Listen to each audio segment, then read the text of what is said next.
Latest updates के लिए दबाना न भूलें बेल आइकन और सब्सक्राइब करें हमारा YouTube channel. Saket ji, now it's over to you. शुक्रिया। सबसे पहले बहुत बहुत स्वागत है रमेश कौशिक जी आपका। सवालों का सिलसिला आप शुरू करते हैं, वक्त आपके पास भी कम है और हमारे पास भी। सबसे पहले ये जानना चाहूँगा कि शुरुआती दौर में इस तरह के स्टेटमेंट आए कि आप लोकसभा नहीं लड़ना चाह रहे, और अब जिस तरीके का माहौल हरियाणा में बनता नजर आ रहा है, मेयर का चुनाव हो या फिर जींद का ये उपचुनाव, लहर फिर से लग रही है कि भारतीय जनता पार्टी के पक्ष में है, तो क्या रमेश कौशिक का मूड चेंज हो रहा है? एक मिनट, पहली बात तो ये बिल्कुल झूठ है। जिसने फैलाई वो झूठ बोल रहा है। मैं डंके की चोट कहता हूँ, अगर एक बार भी ये बात पा जाए मैं चुनाव नहीं लड़ रहा। मैंने कहा है मैंने पार्लियामेंट का चुनाव सोनीपत से ही लड़ना है, समझे? ये बिल्कुल झूठ है। पता नहीं कौन चला रहा है, ये टीवी में कहाँ से आई, अखबार वाला दौरा कहाँ से आती है ये बातें, ये वही जानते हैं। आप तक भी पहुंची ये बात? आप तक भी पहुंची होगी ये बात? नहीं, जैसे आपने पूछा इस तरह मैंने जब कह दिया मैंने पार्लियामेंट का चुनाव सोनीपत से लड़ना है, जिसका जिक्र है वो लड़ लियो। और बोलिए ऐसा है, अपना चैलेंज की राजनीति की आज तक जी, अपना दब्बू चकलू ये चमचागिरी राजनीति अपन नहीं करते, कभी नहीं करते। और जिस दिन करनी पड़ेगी उस दिन राजनीति छोड़ के अपने घर चला जाऊंगा, एक मिनट भी नहीं लाऊंगा। अच्छा, इस पूरे चर्चा के दौरान हम लोगों ने देखा कि किस तरीके से बातें हुई हरियाणा प्रदेश की, लेकिन मैं थोड़ा सा केंद्र की राजनीति पे आना चाहूंगा। चूंकि आप सांसद हैं, केंद्र में मोदी सरकार को 4.5 साल हो चुके हैं, लगभग अब हम ये कह सकते हैं कि चुनाव का वक्त आ गया। कुछ ऐसी चीजें आप बता सकते हैं जिसको सुनकर जनता ये कहे, मतदाता ये कहे कि हाँ अगली बार फिर से मोदी सरकार? मैंने सबसे पहले एक काम किया, केएमपी आपने देखा है, केजीपी कुंडली मानेसर पलवल दोनों रोड देखे हैं जी। उसके साथ 12 लाइन का जो हमारा पानीपत तक का 12 लाइन का नंबर 1 नेशनल हाईवे था। सबसे पहले प्राइम मिनिस्टर बनने के बाद नरेंद्र मोदी जी मेरी पार्लियामेंट में आई, राय में मैंने प्रोग्राम कराया खूब ज़बरदस्त, और उनसे प्रोग्राम शिलान्यास करवाया था। आज मुझे खुशी है हमारे दोनों प्रोजेक्ट केएमपी भी केजीपी भी दोनों पूरे हो चुके हैं, और नंबर 1 जो नेशनल हाईवे 12 लेन का उस पर तेज़ी से काम चल रहा है, अगले 2 महीने में पूरा हो जाएगा। ये काम लगभग 18,000 करोड़ रुपए के ये काम थे जो आज ये पूरे हुए। इसके बाद मैंने क्या किया, इसके बाद मैंने देखा जब मैं जींद में गया चुनाव के दौरान, लोग एक बात कहते थे, बोला ये सोनीपत वाले एमपी बन जाएंगे, फिर शिकल तो नहीं दिखावा 5 साल, क्योंकि पहले उनके साथ ऐसा ही बना था। मैंने जींद को सब ने रैली स्थल में रखा था, जितनी भी पार्टियां आई सब ने, मैंने जींद को चुन के, और जींद को आज मैंने 7 नेशनल हाईवे से जोड़ा है। सोनीपत गुहाना जींद, उस पर 4 लाइन का काम आपका शुरू हो गया है। जींद से पिद्दो पानीपत, जींद असंध करनाल, और जींद से भिवानी, जींद से हांसी, जींद से जुलाना रोहतक जो काम बन पड़ा है वो आज शुरू किया। जींद का बाईपास है लगभग 700 करोड़ रुपए का, वो भी है जो अब तेजी, मैंने बताना था 2 मिनट, जो तेजी से आज पूरा हो रहा है। गडकरी जी को ले जाके शिलान्यास करवाया था, अगले 2 महीने में वो भी पूरा हो जाएगा।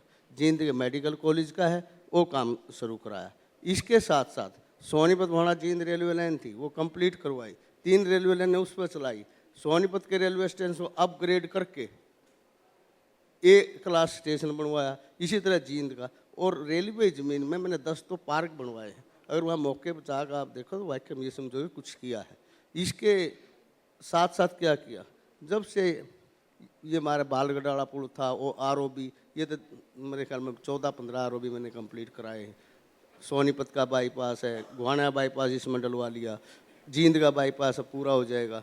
और इसके साथ साथ जो मुख्य रूप से था, जब से ये हरियाणा बना था, रेलवे कोई बड़ा प्रोजेक्ट इस हरियाणा में नहीं था आज तक, और लोग कहते थे अब हमने करवा दिया। वो प्रोजेक्ट करवाया, पहले ज़मीन सेंक्शन की, वो रेलवे ट्रांसफ़र करवाई, और पिछले सेशन में उसका बजट सेंक्शन करवा के प्रधानमंत्री जी से उसका शिलान्यास करवाया, और वो उसका पिछले दिनों मैंने भूमि पूजन करवा के टेंडर हो गया, काम शुरू हो गया। और अगले साल दिसंबर तक हम 250 रेलवे कोचेज वहाँ तैयार कर देंगे, और 3-4 साल के बाद वो 1000 कोचेज हर साल वो फैक्ट्री तैयार करेगी। जो मेन काम है वो ये हैं, देश का प्रदेश का विकास कैसे हो। ये चौधरी बंसीलाल ने एक सपना सोचा था जब वो रेलवे मिनिस्टर बने, लेकिन कपूरथला में चला गया। रेलवे की तो बात आप कर रहे हैं सर, प्रधानमंत्री ने तो मेट्रो की भी बात की थी। हाँ, मेट्रो की बात होगी, मेट्रो हमारा इस सीजन में मेट्रो भी चालू हो जाएगा। रैपिड ट्रेन की भी बात होगी, ये दिल्ली से पानीपत तक। तो चुनावी साल के लिए चीजें बची रहती हैं क्या?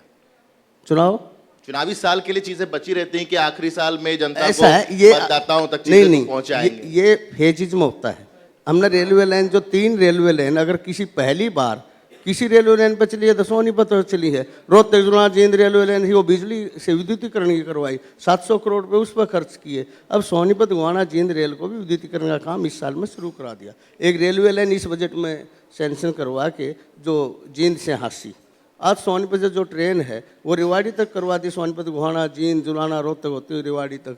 तो हमने वो किया है। फिर पासपोर्ट ऑफिस नहीं था सोनीपत में। अच्छा सर, मैं 2 मिनट में काम बता दूं। किसानों की जरा मैं बात करना चाहूंगा क्योंकि इस चर्चा में किसान थोड़े से अछूते से रह रहे हैं। मैं किसानों की बात करना चाहता हूँ क्योंकि एक मिनट मेरी भी सुनो। आप किसान ही कर लो, पहले मैंने जो कराया 4.5 साल में वो सुन लो, फिर आप सारी बात आप पे ही ना सुनूंगा मैं। जल्दी बताइए। हाँ, जल्दी आपके पास भी नहीं, मेरे पास भी नहीं। जल्दी बता रहा हूँ। हमने एक विकास का नया रास्ता वहाँ के लिए बनाया है और उस पर हम तेजी से, ये मेरठ बागपत सोनीपत रोड था, गुवाना जीन चला गया, इसको किया, खरखोद्याला रोड है, ज़मीन एक्वायर हो गया, उसका 4 लेन का काम शुरू हो गया। एक नया ग्रीन हाईवे ज़मीन हमने भी एक्विजिशन की है जो सोनीपत से सीधा जींद जाएगा। एक राजस्थान से नेशनल हाईवे और कठपुतली से शुरू होकर हमारे जुलाना जींद होता हुआ कैथल सीधा कटरा तक जाएगा। जो काम किए हैं वो काम, क्योंकि मेरा एक लक्ष्य होता है, ना तो मैं ज़्यादा 12 चक्कर में पड़ता ना और किसी के में पड़ता, मैं सिर्फ एक चक्कर में जरूर पड़ता हूँ, जिस हल्के में एमएलए हो या एमपी हो उसका मैं विकास का रास्ता कैसे आगे बढ़ा सकता हूँ। और ना कभी नेता का, ना कभी मैंने अपने चुनाव में भी कभी किसी की बुराई भलाई मेरे बस की नहीं है, ना ये बड़ बोल घनी बातें करनी इधर उधर, मैं नहीं करता कभी। मेरे बस का जो है मैं करता हूँ और मैं ये मानता हूँ तब से राज मिलता है और राज से फिर यानी आप अखिलेश यादव ने जो कहा था काम बोलता है, आप उस रास्ते पे चल रहे हैं। हाँ, उसमें उन्हें पता नहीं मैंने कहा ना कहा, लेकिन अपनी सच्ची सेवा ये है वो काम, और जो काम मैंने बताए हैं वो आप चाल के मौके पर देख लोगे तो ठीक है। ठीक है, आते हैं किसानों के मसले पर सर। हाँ हाँ, केंद्र की राजनीति में किसानों के मसले पर हमने देखा कि 3 स्टेट्स में जैसे कांग्रेस की अभी भारी जीत हुई, किसान का मसला और कर्ज माफी का मसला बहुत बड़ा था। इस बजट में हम लोगों ने देखा कि आप लोगों ने किसान के मसले को और किसान के एजेंडे को फिर से उठाया। राहुल गांधी ने मिनिमम एक अर्निंग की बात कह दी। क्या आप लोगों ने भी ये मान लिया कि अगर 2019 जीतना है तो किसानों का वोट बैंक चाहिए ही चाहिए? 2014 में किसानों ने आप लोगों को वोट दिया था क्योंकि आप लोगों ने कहा था कि स्वामीनाथन आयोग की रिपोर्ट को लागू कराएंगे, 1 लगाओगे 1.5 पाओगे। अब आप कहते हो 2022 तक किसानों की आय दोगुनी करेंगे, कार्यकाल तो 19 तक का है सर। ऐसा है, जो भी पार्टी ने, ये इसमें आपकी बात बिल्कुल सही है, किसानों के बिना कोई पार्टी सत्ता में नहीं आ सकती, और उसके लिए किसान देश के लिए भी अहम है, पार्टी के लिए भी, सबके लिए अहम है। आज पिछले दिनों मैं एफसीआई का भी चेयरमैन हूँ, तो हमने 80 लाख टन जैसे गेहूँ लक्ष्य रखा था हमने खरीदने का, लेकिन हमने 88 लाख टन, इससे पैदावार भी लगातार किसानों को लेकर वादा खिलाफी हुई क्योंकि मैनिफेस्टो में आप लोगों ने कहा था स्वामीनाथन आयोग की रिपोर्ट लागू करेंगे। आप लोगों ने सुप्रीम कोर्ट में एक एफिडेविट लगाई सर, जिसमें आपने कहा फिजिबल नहीं है, व्यवहारिक नहीं है स्वामीनाथन आयोग की रिपोर्ट को लागू करना।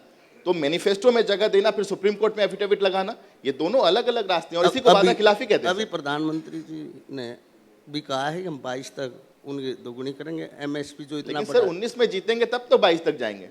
2019 तो जीत रहे हैं वो आपने देख भी लिया है, इसलिए हम ये चुनाव तो हम जीत रहे हैं डेफिनेटली।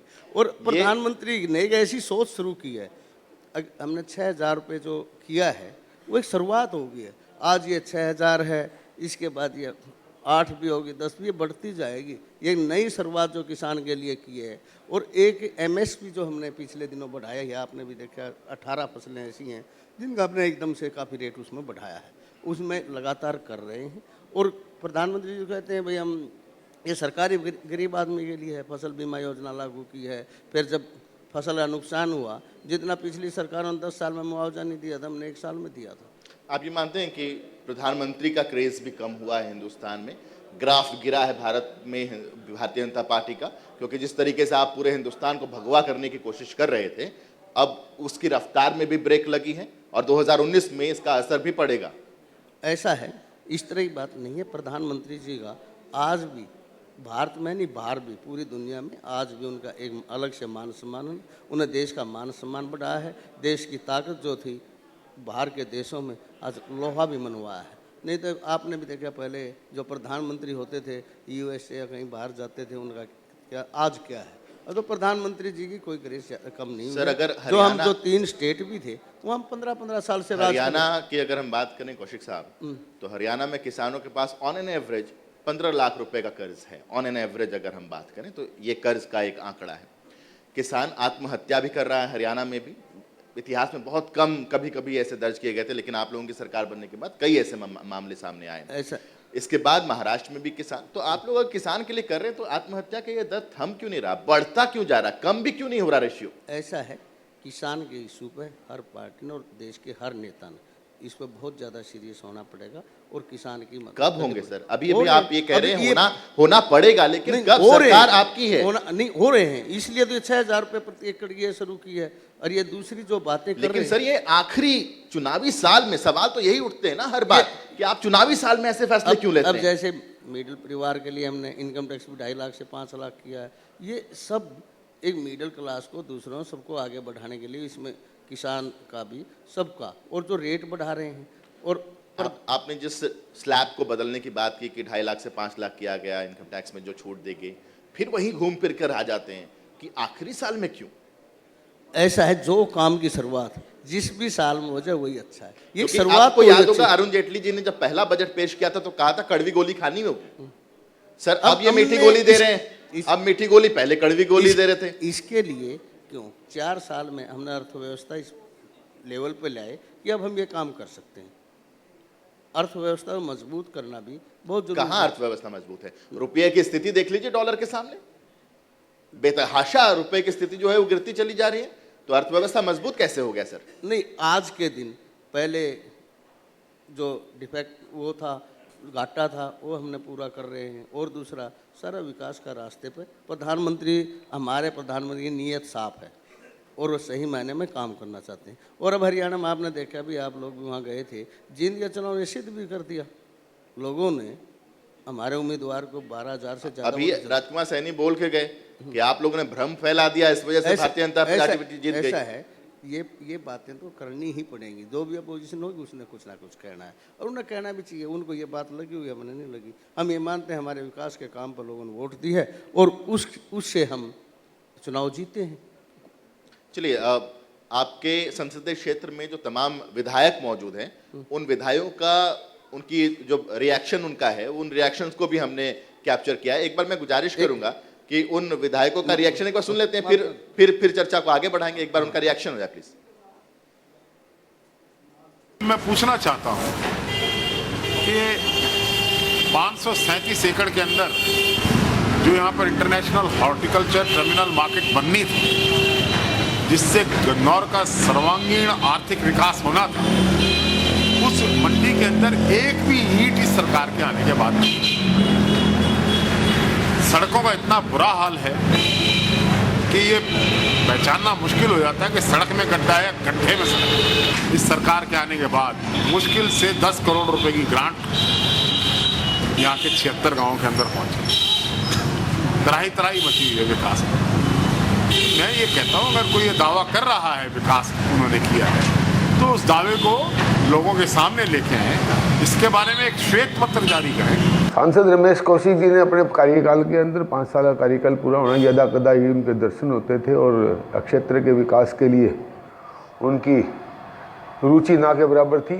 और अपने इस संसदीय क्षेत्र के इस हिस्से में जींद सफीदों जुलाना में उनके यदा कदा ही दर्शन होते थे, भाग्य से, लोगों के भाग्य से दर्शन होते थे। वो कभी उन्होंने रुचि नहीं ली और ऐसा लगता था कि वो रुचि ना लेकर के अपनी अनुपस्थिति लोगों को दर्शा रहे हैं किसी किस्म से, जानबूझ करके। उनका कहीं कोई विकास के नाम पर उन्होंने कोई रुचि नहीं ली और जो बड़ी बड़ी ग्रांटें देने का उन्होंने लोगों के सामने वायदा किया था, उसमें भी असफल रहे। कोई बोलूं जी, ऐसा है। इस पर प्रतिक्रिया सबसे पहले। इनकी ये है, ये दोनों विरोधी दल के विधायक हैं और इन्होंने ये नहीं पता, ये जुलाने वाला बोल रहा था, जुलाने का जो रोड है जब मैं बनकेगा उस बाद में भी नहीं चल सकता था। आज वो ना, जहाँ रोहतक डिस्ट्रिक्ट खत्म हो गया उसके बाद रोड नाम की चीज, तो ये जो बयान दे रहे हैं झूठ बोलते हैं, सरासर झूठ। ये मेरी आम ईसा बैठा के बात करवा दे, मेरा कानून नहीं चाहिए ईसा दे पिना पावे, इन बेचारे मजबूरी हो है, अपोजिशन आदमी तो अपोजिशन करनी पड़ेगी। वो कैसे, ये दूसरा भाई पहले बोल रहा था, ये तो नुआ था ये फैक्ट्री लगे नहीं यार, फैक्ट्री तो बनारस डाली, इन अखबारों में भी बयान है, टीवी पे भी है, क्या करोगे? जिन्हें झूठ बोलना ठेका ले लिया हो उनका हम कुछ नहीं कर सकते।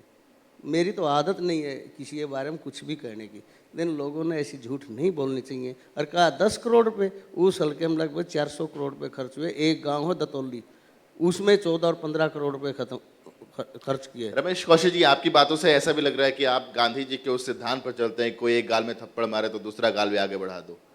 यार ऐसा है, लोग सब जानते हैं, झूठ बोल रहे तो कुछ नहीं काम चल रहा है। वो कह रहा भूखे ही बोर्ड जा रहा है। न्यूटन के थर्ड लॉ पे क्यों नहीं आते? हाँ? न्यूटन का जो थर्ड लॉ है कि हर क्रिया की एक बराबर और विपरीत प्रतिक्रिया होती है, उस लॉ पर क्यों नहीं, उस सिद्धांत पर क्यों नहीं काम? ऐसा है, अपने मेरी पार्लियामेंट में 9 सीटें हैं, 1 सीट पर बीजेपी का एमएलए है, 8 की 8 सीट पर मैं हूँ।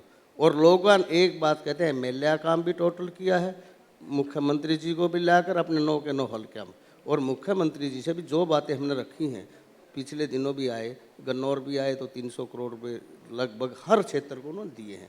55 तो हमने नई सड़कें बनाई हैं, और सड़क में चलो आप चलो मेरे साथ कहीं गड्ढा पा जा, मैं बता दूंगा। मैं ये नहीं कहता भाई, मैं तो ये कहता हूँ आप कोई मौके पर जाके देख कौन है। एक सवाल है, हाँ। गांव पिपली के पास नेशनल हाईवे पर जो टोल टैक्स प्लाजा, उसको हटाने का वादा भी किया गया था। उसका क्या है, पहले भी वो पिछली सरकार के टाइम का ही मंजूर था और अब वो लगा, उसकी जो ये उसका रोड का काम चल रहा है उसके लिए। लेकिन मैंने अपने हल्के जो आसपास के हमारे 10-15 गांव थे उनके ऊपर हमने टोल माफ़ करवा दिया। सर, आपकी पार्टी पर, आपकी सरकार पर लगातार ये आरोप लगता रहा कि आप लोग जुमलेबाज ज़्यादा हो गए। क्या ये सारे जो वादे हैं सर, ऐसा है, युवाओं को नौकरी देने की बात थी एक मिनट कि जो काम मैंने बताए हैं वो मैं आपसे रिक्वेस्ट करता हूँ, आप मेरे साथ जाकर उनमें आप देखो एक ले और बूझ लो, उनमें से कोई झूठ हो तो मैं जिम्मेवार हूँ। अभी लोग आना भाई, उसने जो मेरे जिम्मे काम है कि एमपी का काम है, वो मैंने अपना पूरे उसे मैं प्रेस कॉन्फ्रेंस में वहाँ कहता हूँ, चाहे सोनीपत हो चाहे जींद, भाई एमपी या रेलवे या रोड का या दूसरा कोई काम बाकी हो मुझे बता दो। पासपोर्ट ऑफिस नहीं था वो खुलवा दिया। ये एक सवाल आया है, मुकेश जी का एक सवाल है कि सांसद रमेश कौशिक जी आज तक हमारे गांव बड़ौदी में नहीं आए। बडौली में हमारे गांव से लगते साथी गांव से पीने के पानी की समस्या है, आखिर कब तक समाधान करें? ऐसा है, बडौली में मेरे ख्याल में ज़्यादा नहीं 20-30 बार जा लिया होगा। हमारा अपना गांव, ब्याह शादी डेथ पे उस पर हर टाइम चाहे वो होगा ना होगा उसका मुझे नहीं पता। ये सवाल ये तो और दर्शक का सवाल है जो कह रहे कि आप आए ही नहीं। ऐसा है, ये तो मैनिपुलेट भी होगा, कोई बात नहीं, हम भी देखें। 1 करोड़ रुपए के लगभग हमने बडौली गांव में, किसी भी गांव ऐसा नहीं है मेरी पार्लियामेंट में जहाँ 60, 70, 80 लाख रुपए थे, हमने ग्रांट ना पहुँचाइयो, काम ना कराओ। एक अनिल स्वामी जी हैं, कह रहे हैं सांसद रमेश कौशिक ने सोनीपत में कोई नया काम नहीं किया, ये सिर्फ पार्टी बदलते रहते हैं। नहीं नया काम किया हो, ये रोड किसने बनवा दिया? उधर हरियाणा बना था, कोई नेशनल हाईवे क्यों नहीं बना नया? ये उसने बनाए हैं। ये बताओ यार, शर्म करो, जो जमीन पर काम हो रहे हैं उनके लिए तो शर्म करो, और तो छोड़ दो। अच्छा, सेकंड पार्ट बहुत इंटरेस्टिंग है, आप पार्टी बदलते रहते हैं। पार्टी बताओ कैसे बदली? जब मैं सिटिंग एमएलए हूँ, मंत्री हूँ सरकार में, और मेरी टिकट बदलते हैं, फिर मैं राजनीति छोड़ दूँ? क्या करूँ? धोखा कोई करेगा, धोखे का जवाब मैं पहले भी दिया है, आगे भी दूँ और फिर भी दूँगा। अगला चुनाव बीजेपी के टिकट पे बीजेपी लड़ेंगे से लड़ूंगा और सोनीपत से पार्लियामेंट का चुनाव लड़ना है। और अगर टिकट कट गया तो? टिकट कटे ही नहीं। आज पार्लियामेंट में सुनो 100% मेरी हाजिरी है पार्लियामेंट में, 5 साल में एक सिंगल एब्सेंट नहीं है। अच्छा, हरियाणा सरकार के कामकाज से थोड़े नाराज या दुखी हैं आप? क्योंकि पक्के जो कच्चे कर्मचारी हैं उनको पक्का करने की बात आई थी, वही पहले कलम से रामविलास शर्मा जी ने कहा था, उस समय अध्यक्ष थे वो पार्टी के। मैं बताऊं, मैं एक बात कहता हूं, जो बात मैंने कही है उसमें कमी हो। अब मैंने ये नहीं पता, लेकिन सर अब वो दौर चला गया ना सर, जब विधानसभा के मसले अलग होते थे, लोकसभा के मसले अलग होते थे, नगर निगम के मसले अलग होते थे। अब तो वो दौर आ चुका है जहां पर विधानसभा का चुनाव हो या लोकसभा का चुनाव हो, मुद्दे वही सब घूम के आते हैं। ऐसा है, जो विधानसभा के हैं, हमने जो रोड थे, रोड वाली बात ये कर रहे थे, गुहाना से गन्नौर के लिए नया डबल रोड निकलवा है, गन्नौर और उसे गुहाना से स्वीदों, गुहाना से जुलाना, ये सारे रोड, और अपने क्षेत्र के हमने जो गांव के रोड भी थे 18 फुट। लेकिन मैं फिर से लौट के उस सवाल पर आता हूँ, प्रदेश सरकार के कामकाज से क्या सांसद रमेश कौशिक खुश हैं? मैं बिल्कुल संतुष्ट हूँ। जो काम हम कह रहे हैं मुख्यमंत्री जी भी करते हो, और हो सकता है कोई काम बच रहा होगा, उसने भी हम हर संभव कोशिश करते हैं। 154 जो संकल्प था प्रदेश सरकार का, आपके मैनिफेस्टो का, कोई बता ही नहीं पाता उस काम का क्या हुआ। लोग किसका? रोजगार के बारे में पूछते हैं कि 2 लाख रोजगार हर साल हमने देने की बात। रोजगार पर ये किया है। पहले नौकरी आपको पता हरियाणा में कैसे मिलती थी, अब 18,000 तो भी D4 के ये लगे। अभी जो नौकरियां दे रहे, फिर वही सवाल कि चुनावी वर्ष में क्यों? चुनावी वर्ष में नहीं, ये सिस्टम चल रहा है। हमने लगभग 50 या 50,000 के करीब सरकारी नौकरियां दी हैं अपने टाइम में। वो तो इसी तरह जाएंगी। अब रोजाना लिस्ट लगने लग रही है, इंटरव्यू भी होंगे, टेस्ट हुआ, मतलब टेस्ट हुए हैं, अब हुए। हम मेरिट पर तो दे रहे हैं, नहीं पहले नौकरियां बिकती थी, आज तो नहीं है इस तरह की कोई बात। हो तो आप देख लो, एक गांव में जाकर पूछ लो, जो लगे बता देंगे। अच्छा, थोड़ी देर के लिए सांसद रमेश कौशिक को छोड़ दीजिए, सिर्फ रमेश कौशिक अगर मेरे से बात करे तो क्या रमेश कौशिक खुश हैं? मैं तो ठीक हूँ, मैं नू खुश हूँ। अगर मैं जो मेरी मर्जी का जो काम मैंने सोचे थे मेरे पूरे हो गए। मैं जो चाहता हूँ वो करवा लेता हूँ। और सोनीपत से रोजगार कितना मिला सर? हाँ? सोनीपत से रोजगार कितना मिला? अभी मेरे ख्याल में ये 1600-1700 लड़के थे, इसमें ही लग गए।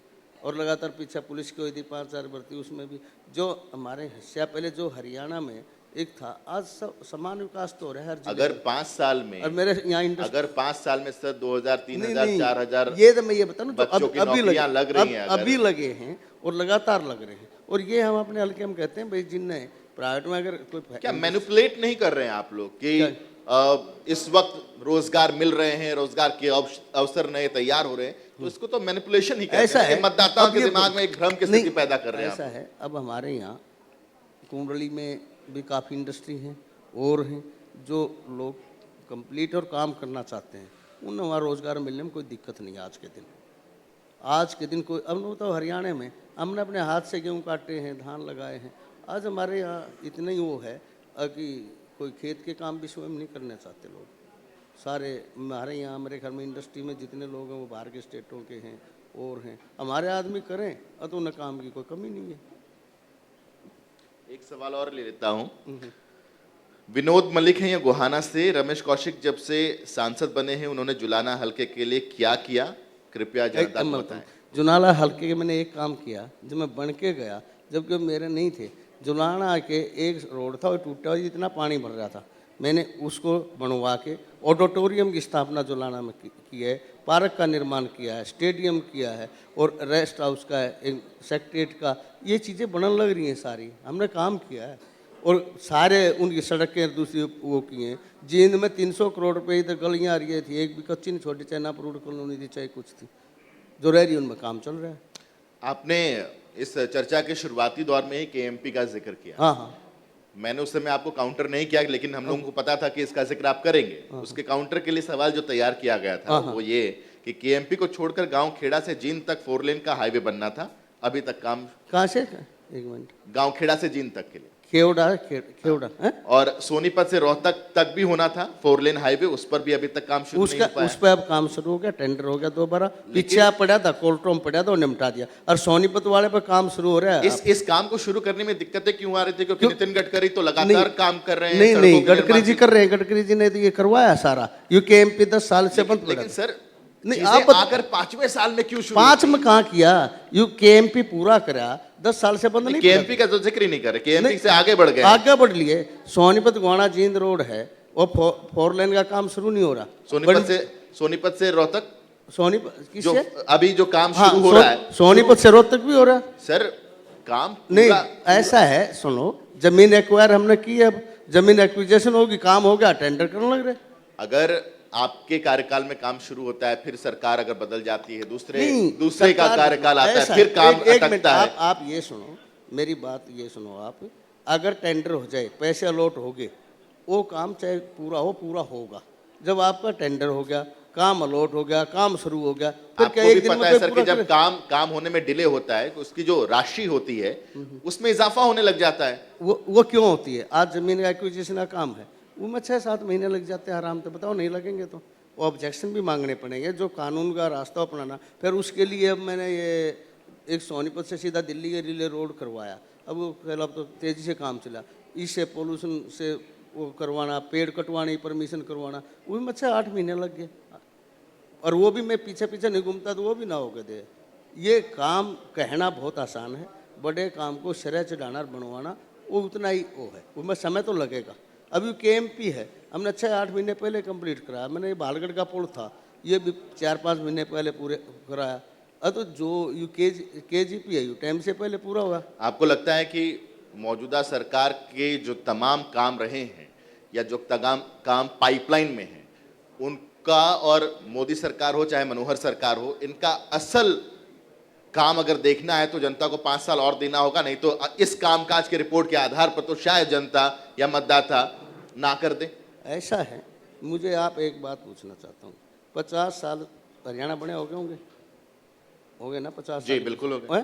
फिर एक भी नया नेशनल हाईवे क्यों ना बना? किसी की सोच भी ना बनी? ये बता दो मुझे मेरी पार्लियामेंट में। या देश लेकिन यहाँ सवाल सिर्फ आपके संसदीय क्षेत्र का नहीं है ना सर। अब नहीं, मैं ये पूरा पूछ रहा हूँ। पूरा लो। हाँ। आज जितने नेशनल हाईवे आज हरियाणा में बने हैं, पूरे देश में काम चल रहा है तेजी से, रेलवे का काम चल रहा है, कभी किसी सरकार में नहीं चला। अब वही तो बात करोगे। अब बिजली से ट्रेन नहीं चल रही थी, वो लाइन बिजली करवा के वो चलवाई, रोहतक जुलाना जींद है, ये पंजाब तक चली गई। अब ये सोनीपत वाली पूरा कर, मतलब काम तो आज कितना अच्छा रेलवे स्टेशन है, वहाँ ज़मीन पड़ी थी, गंदगी पड़ी थी, वहाँ शानदार पार्क बने हुए हैं। इसी तरह गुहाने में, इसी तरह गन्नौर में, और इसी तरह जींद में 5 नए पार्क बनने लग रहे हैं रेलवे ज़मीन पर, जो आज तक नहीं बने। तो ये रेलवे डिपार्टमेंट बहुत कितने दिन से था, जितने से देश आज़ाद था, मैं रेलवे स्टैंडिंग कमेटी में था। ये मीटिंग में फैसला कराया, हमारी ज़मीन भी सेफ रहेगी, इनमें पार्कों का निर्माण करवा दें, जरूरत होगी रेलवे में वापस दे देंगे। ठीक है, अगर पूरे लोकसभा चुनाव की बात करें, हाँ। जो महागठबंधन की स्थिति बन रही है सर, वो लगता है कि आप लोगों के लिए बहुत बड़ी एक चुनौती होगी? हमारे लिए तो कोई चुनौती है नहीं, वो तो बेचारे डरते डरते सब इकट्ठे हो रहे हैं, और कोई लंबी चौड़ी बात नहीं है। अगर सारे इकट्ठे हो गए तो तब तो चिंता वाली बात होनी चाहिए आपके लिए। नहीं होगी, हमारे पास नेता है, उनसे आप ये पूछ लो भाई तेरा प्रधानमंत्री कौन है, इसका जवाब भी ना दे सकता कोई। ये तो सब एक दूसरे तो बेचारे डरते इकट्ठे हुए हैं। उसकी एक नज़ीर हम लोगों ने जब यूपी में 2 उपचुनाव हुए सर, फूलपुर और योगी आदित्यनाथ के गोरखपुर में, वहाँ पर सपा और बसपा एक साथ आ गए और वहाँ पर हम लोगों ने देखा कि योगी आदित्यनाथ अपना गढ़ नहीं बचा पाए। वो जो उस समय हुआ था, उस समय के हालात और जनरल इलेक्शन में बहुत वैसे हालात हैं। अब लोग प्रधानमंत्री जो ये था, उस चुनाव से प्रधानमंत्री नरेंद्र मोदी जी पर कोई असर नहीं पड़ रहा था। आज जो है प्रधानमंत्री चुनना है, और देश की जनता ये मानती है अगर देश को अगर कोई सही नेतृत्व दे सकता है, देश को आगे बढ़ा सकता है। राहुल गांधी क्यों नहीं? वो नरेंद्र मोदी। राहुल गांधी क्यों नहीं? उनका आप देख रहे हो, अभी उनका पॉलिटिकल कद बढ़ता जा रहा है। उनके नेतृत्व में आपको 3 बड़े स्टेट से हाथ धोना पड़ा। वहाँ हमारी सरकार कितने कितने दिन से थी सर, उससे क्या फर्क ना पड़ता है? 15-15 साल चुनाव होते हैं सर। नहीं, 15-15 साल से तब तो आपको और मजबूत उसमें- होना चाहिए। अगर आप उसमें 15 साल से कहीं राज कर रहे हैं तो आपके सारे जितने भी आपके काम थे सभी इंप्लीमेंट हो जाने उसमें चाहिए थे। वोट की दृष्टि से हमें कोई बहुत ज्यादा क्या आपको नहीं लगता है तीनों स्टेट्स में आप लोगों ने किसानों को नजरअंदाज किया, जिसका खामियाजा उठाया आप लोगों ने? वो जो बातें कही थी आज वो पूरी नहीं हो रही। भाई किसान का कर्जा पूरा माफ कर देंगे, ये करेंगे, वो बातें नहीं हो रही। ऐसे में सवाल ये भी उठता है ना सर कि आप लोगों ने जिस तरीके से एक स्ट्रैटेजी बनाई थी वो स्ट्रैटेजी ध्वस्त हो गई, तो इसको राहुल गांधी के रणनीतिकार ये कहते हैं कि राहुल गांधी की एक बहुत बड़ी जीत है यार, और बहुत बड़ा थ्रेट है राहुल गांधी। अब एक बात है, जो मेरे लेवल पे हैं, जो अपनी हैं, वो अपने स्टेट की हैं, MP का जो काम है वही तो मैं अच्छे तरीके से बता थोड़ा सा सर माइक नजदीक कर लीजिए सकता हूँ। वो तो मैं अपने तरीके से सही बता सकता हूँ। अब MP में कोई हालात बने होंगे, उसमें बदलती रहती हैं सिचुएशन हर बार। मध्य प्रदेश में, राजस्थान वो है वही, इसमें कोई बात नहीं है।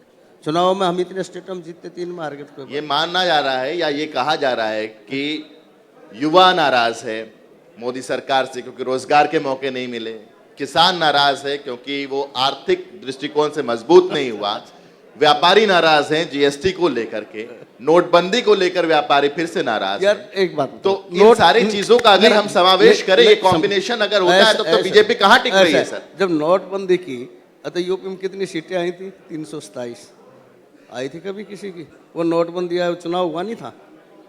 बताओ, उसी टाइम तो हुआ था।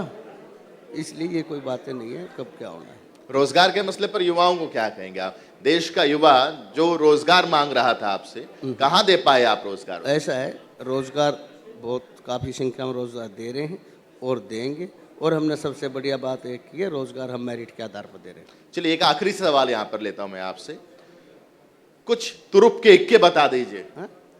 जो एक ऐसा इक्का जो आप लोगों के पास या तो अभी भी है या आप लोगों ने वो कार्ड अभी भी शो कर दिया है कि जिसके बिना पर आप ये मानते हैं कि अगली बार फिर से मोदी सरकार। ऐसा है, अगली बार आएगी और ये फैसला जनता को करना होता है। आप और मैं यहाँ बैठ के नहीं कह सकते, कर सकते, और जनता, ये विश्वास ही हो सकता है और ये विश्वास है जनता दोबारा सरकार बनाएगी। चलते चलते हमारे चैनल के माध्यम से कुछ कहना चाहेंगे, आपको देते हैं ये मौका, हाँ, कुछ भी कहना चाहेंगे आप अपने दर्शकों से, अपने मतदाताओं से? मैं तो एक ही बात कहता हूँ, कोई भी राजनीतिक आदमी हो, चाहे मैं हो चाहे दूसरा, ये देख लो ये कितनी सच या झूठ बोल सकता है, काम करता है, और जो सही मायने में काम कर सकता हो, जात पात से ऊपर उठकर, हर चीज़ से ऊपर उठकर उसका साथ देना चाहिए। धन्यवाद। चलिए बहुत बहुत शुक्रिया राजकुमार सैनी साहब, आपने वक्त निकाला, हमसे बातचीत की और बतौर सांसद जिस तरीके से तमाम बातें आपने रखी हैं कौशिक साहब, उससे इतना तो तय हो गया है